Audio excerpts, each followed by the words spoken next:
haddii bishii inta ka dhiman 10,000 oo subscribe ku gaaro waxaan u ballan qaadi doonaa iPhone oo ku samaysan doona video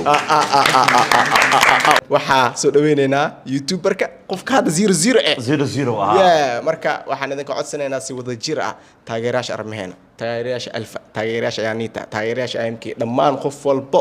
yani halkan dad ku joogo in aan ugu shubno codadkeena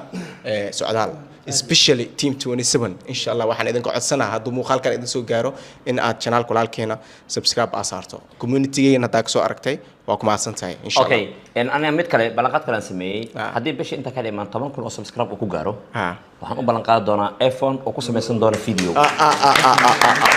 wax balan ma qaban karo bishii meeq waa hada bishii hadda waxay maraysaa 23 macnaha 10,000 ma ku xijis 10,000 oo subscribe 10,000 hal mar isma kala siinado على كل حال 10,000 ku xiran tahay 10,000 ku xiran tahay hal mid kala raacina team Babaji waxaan idin ku codsanayaa in aad socdaal soo dhaweysaan waliba janaalkiisa aad kor u qaadaan insha Allah in deega guuleysto aniga ba jecel markaan sababtoo ah saaxiibkay aniga ba la rabo barabi